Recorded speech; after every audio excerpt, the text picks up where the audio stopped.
Story time with Fergie and friends. Hi, so this is Story Time with Fergie and friends. Hello, and look, and these are my reading glasses. You put your reading goggles on. These are my reading goggles. We are bringing you live from the set of Story Time with Fergie and friends. And here are my friends. We have Roni, the pony, and he is pink. No, she is pink. Hello, and she's very, very fantastic. She is part of my little red team, for those of you who don't know it. Anyway, do you see this? My naughty set designers, do you know how naughty they are? They have put a bird, yes, in a cage. We don't like birds in cages, so we let the birdie out. And the birdie flies away. So happy to be free.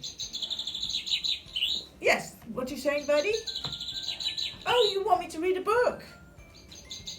Oh, okay. Today is Jess Child's Ivy and the Rock. Illustrations by Heather May Williams. Ivy Jones was small and blonde. Grown was she in the wildest wood. A rock lived in the middle part, right by her heart, and by it Ivy stood. There you go. Oh, well done, Ivy. I love you, rock, said Ivy's heart, the boldest resting still. All Ivy had was the rock in the sand, and it was all that she needed. Until, what's going to happen now? One day she could see that some flowers had grown, and Ivy decided to leave the stone. She tasted their colours, devoured their smell, then raced back to the rock full of tales to tell. There she goes, running back. Oh, how exciting. The rock, resting quietly, listened with ease, and Ivy could tell it was silently pleased. More blooms grew quickly, and as time went by, the woodland was filled with sunflowers and rye. More blooms grew quickly, and as time went by, the woodland was filled with sunflowers and rye. Pansies and roses crowded the rock, so did hibiscus, snowdrops, and hollyhocks. Ivy gazed at the woodland wide-eyed, and she felt the rock looking on too with great pride. It gave her the power she needed to go and explore what the rest of wild wood might grow.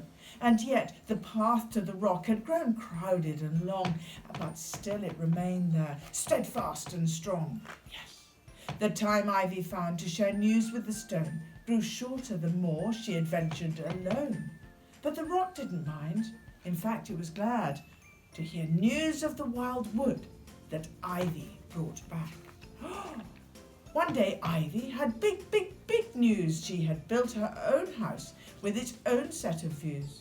Ivy still came to the rock when she could, and always it listened at the heart of the wood. A neighbour came and knocked at her door.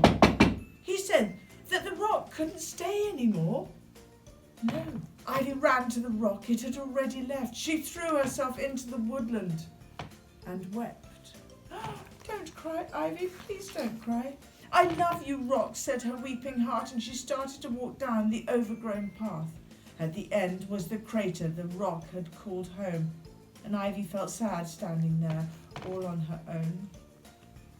But suddenly her heart grew wise, for she saw in the space it had left behind that all of the plants she had grown woodland-wide had been rooted beneath the rock all this time. Ivy looked at her blooms as bright as the sun, and she knew in that moment the rock's work was done. Yes, well done. I will always love you, stone. Ivy walked back down the path on home. And this is a story about always being grateful for what we have around us, and looking at planets and looking at nature, and always seeing the other side, that there's always a reason for everything.